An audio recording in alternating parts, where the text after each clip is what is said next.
오늘 저에게 주시는 살아계신 하나님의 말씀은 사무엘상 제23장 15절에서 29절까지의 말씀입니다. 이 말씀 가운데 15절에서 23절까지만 함께 읽겠습니다. 다윗이 사울이 자기의 생명을 빼앗으려고 나온 것을 보았으므로 그가 십광야 숲풀에 있었더니 사울의 아들 요나단이 일어나 숲풀에 들어가서 다윗에게 이르러 그에게 하나님을 힘입게 의지하게 하였는데 곧 요나단이 그에게 이르기를 두려워하지 말라. 내 아버지 사울의 손이 내게 미치지 못할 것이요 너는 이스라엘 왕이 되고 나는 내 다음이 될 것을 내 아버지 사울도 안다 하니라. 두 사람이 여호와 앞에서 언약하고 다윗은 숲풀에 머물고 요나단은 자기 집으로 돌아가니라. 그때에 10사람들이 기브아 이르러 사울에게 나와 이르되 다윗이 우리와 함께 광야 남쪽 하길라산 숲을 요새에 숨지 아니하였나이까. 그러하온즉 왕은 내려오시기를 원하시는 대로 내려오소서. 그를 왕의 손에 넘길 것이 우리의 의문이이다 하니 사울이 이르되 너희가 나를 긍휼히 여겼으니 여호와께 복받기를 원하노라. 어떤 사람이 내게 말하기를 그는 심히 지혜롭게 행동한다 하나니 너희는 가서 더 자세히 살펴서 그가 어디에 숨었으며 누가 거기서 그를 보았는지 알아보고 그가 숨어있는 모든 곳을 정탐하고 실상을 내게 보고하라. 내가 너희와 함께 가리니 그가 이 땅에 있으면 유다 몇천 명 중에서라도 그를 찾아내리라 하더라. 아멘. 오늘도 주의 말씀 속에서 승리를 경험하고 또 삼위일체 하나님의 놀라운 은혜를 순간순간 맛보며 살아가시기를 축복합니다.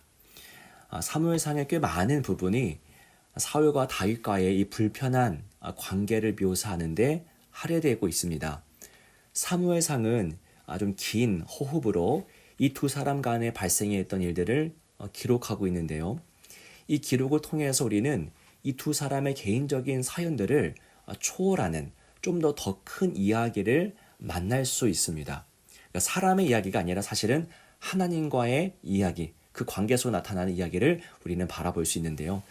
우리는 하나님과 함께한다는 말을 자주 합니다. 하나님 우리와 함께 해달라고 간구하고요.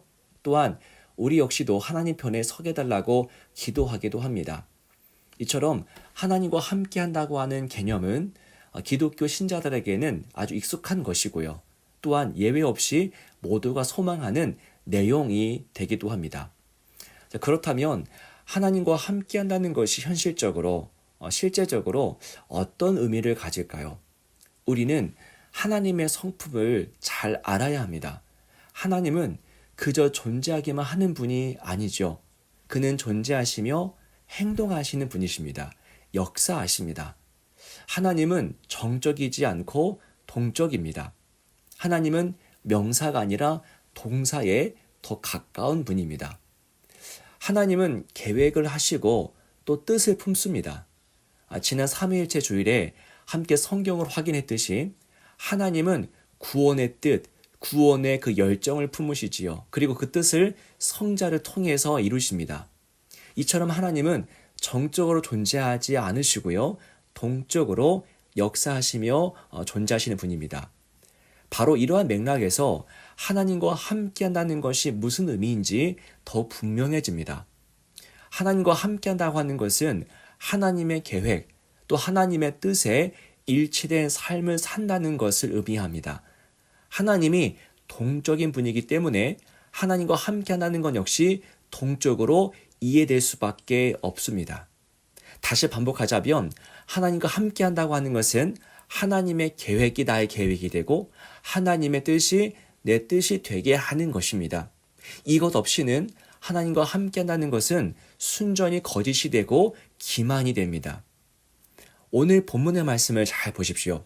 본문을 보시면 하나님과 함께하는 자와 하나님과 함께하지 않은 자가 명확하게 둘로 나뉩니다. 누가 하나님과 함께하고 있습니까? 그리고 누가 하나님과 함께하고 있지 않습니까? 먼저 여러분 요나단을 보십시오. 사울을 피해서 도망자의 시간을 보내고 있는 다윗에게 그 요나단이 찾아갑니다. 여러분 이것은 목숨을 건 일입니다. 발각되면 사형에 처할 수도 있는 사건입니다. 왜요? 왕이 역적으로 다윗을 정의했기 때문입니다. 그런데도 요나단은 다윗을 찾아갑니다. 그리고 그가 하나님을 더 의지할 수 있도록 힘을 줬다고 합니다. 또한 요나단은 다윗이 장차 왕이 될 것이고 자기 자신은 요나단은 다윗보다 아래가 될 거라고 말해주기도 합니다. 그게 요나단의 일치된 행동이었죠. 이에 반해 사울은 계속 다윗을 추격합니다. 다윗을 잡아 제거하기 위해서 온 나라를 뒤집고 다닙니다. 그리고 이스라엘 모든 백성들이 이 일에 합류하도록 분위기를 조성합니다. 다윗이 십광야에 숨어 들어갔을 때에 그곳 사람들이 어떻게 합니까? 사울에게 다윗이 있는 곳을 밀고 하죠. 십지역의 사람들은 자기들의 안전과 유익을 위해서 당시 최고 권력자의 편에 서기로 합니다. 아무런 질문하지 않습니다. 이게 옳은 행동인지 자기들의 판단이 진리를 위한 것인지 따져보지 않습니다. 하나님에 대해서 합당한 것인지 물어보지 않습니다. 그저 권력자가 요구하는 대로 따릅니다. 이들이 오늘 본문에 등장하는 인물들입니다. 누구입니까? 요나단, 사울, 그리고 십지역의 사람들입니다. 이들 중에 누가 하나님과 함께하고 있는 자입니까? 하나님의 계획과 뜻에 합류하는 자가 하나님과 함께하는 자이겠죠. 그 사람의 입술에서 하나님이라고 하는 명사가 언급되느냐가 아니라 그의 삶 전체의 방향이 하나님이 이루시고자 하는 방향과 일치하느냐, 그것이 중요합니다. 누구입니까? 누가 삶으로 하나님의 역사에 합류하고 동참하고 있습니까? 바로 요나단 한 사람뿐이죠. 하나님의 뜻과 계획은 다윗이 왕이 되는 거였습니다. 그게 하나님의 뜻이었고 계획입니다. 이 뜻과 계획에 합류하는 사람은 요나단밖에는 없습니다. 사울과 십지역의 사람들은 하나님이 이루시고자 하는 이 역사에 역행합니다. 관심이 없습니다. 요나단은 하나님의 뜻과 계획 앞에서 자신의 뜻과 계획을 완전히 폐기 처분합니다. 다 내려놓습니다. 하지만 사울은 자신의 뜻과 계획을 내려놓지 못하죠. 끝까지 고수합니다. 끝까지 자기의 것을 부여잡습니다. 하나님과 일치되지 않습니다. 마치 기차 선로와 같이 하나님과 평행선을 이루고 있습니다. 하나님은 하나님이고 자기는 자기라는 것이죠. 지난 주일에 잠시 나눈 내용이었는데요. 한 주인이 잔치를 엽니다. 그리고 이 사람 저 사람 사람들을 초대합니다. 함께 하자라는 것이죠. 같이 있자. 그런데 초대받은 사람들은 저마다 계획이 있습니다. 소를 사요. 밭을 샀고요. 그리고 결혼을 했습니다. 그런 일들 때문에 잔치에 갈 여력이 없다라고 말합니다. 잔치로의 초대 앞에서 자기의 뜻과 계획을 포기하지 못했던 것. 그것이 그 이야기의 핵심이죠. 여러분, 누가 하나님과 함께하는 자입니까? 입술로 하나님을 부르짖는 자가 아닙니다. 사울의 입술을 보십시오. 21절을 보시면 그는 다윗의 숨은 자리를 밀고 한 십지역의 사람들에게 하나님의 이름으로 그들을 축복합니다. 하나님을 입에 담고는 있지만 그에게 하나님은 명사일 뿐 동사가 아닙니다. 그에게 하나님은 자신이 부리는 신이지 자신이 따라가야 할 신은 아니었던 겁니다. 하나님과 함께한다고 하는 것은 내 것을 내려놓는 것을 의미합니다. 정적인 의미가 아닙니다. 동적인 것입니다. 내 모든 것을 내려놓는 것이 하나님과 함께한다고 하는 것을 의미입니다. 주님이 말씀하시죠. 누구든지 나를 따라오려거든 자기를 부인하라고 합니다. 그리고 나서 십자가를 지고 나서 나를 따르라 말씀하셨죠. 자기를 부인한다고 하는 것은 자기의 것에서 손을 떼는 것, 자기의 것에서 시선을 거두는 일입니다. 바로 비움이죠. 그리고 나서 십자가를 집니다. 십자가로 자기의 삶을 채웁니다.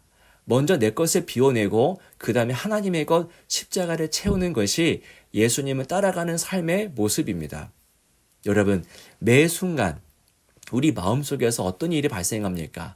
쉬지 않고 우리 마음속에서는요, 우리의 뜻과 계획이 생성됩니다. 지금도 마찬가지죠. 이 묵상이 마치고 나면은 어느 정도 기도하고 그 다음에 뭘 해야 되겠다. 끊임없이 나의 뜻과 계획이 생성됩니다. 그것 자체가 나쁜 것은 아니죠. 한시도 멈추지 않습니다. 매 순간 양산되는 우리의 뜻과 계획은 하나님의 뜻과 계획 앞에 고개를 숙이고 정복되어야 합니다. 이 묵상이 끝나자마자 바로 좀 쉬어야겠다라고 한 나의 뜻과 계획이 하나님의 인도하심 앞에서 꺾이고 또 다른 삶의 모습으로 나타날 수 있는 것이 그것이 함께하는 것의 모습 중에 하나이겠지요. 여러분, 우리는 소와 밭과 겨루등과 같이 현실적인 문제들을 늘 안고 살아갑니다. 그러나 이 모든 현실적인 문제가 하나님의 초대 앞에서 역행하는 것으로 작동되지 않도록 우리 늘 깨어 있어야 되고 늘 기도해야 됩니다. 사랑하는 여러분, 오늘 여러분을 향한 하나님의 뜻과 계획은 무엇일까요? 분명히 있습니다. 여러분을 향한 하나님의 계획이 있고요. 뜻이 있습니다. 매 순간 쉬지 않고 깨어서 기도함으로 주님의 뜻과 그 계획이 우리의 삶을 관통할 수 있기를 원합니다. 내 것을 비워내고 하나님의 뜻을 여러분의 삶 가운데 가득 채우게 되기를 주의 이름으로 축원합니다. 기도하겠습니다. 살아계신 하나님, 주님의 뜻과 계획은 완벽합니다. 그런데 우리는 늘 그것을 의지하지 않고 우리의 불완전한 것을 의지하며 살아갑니다.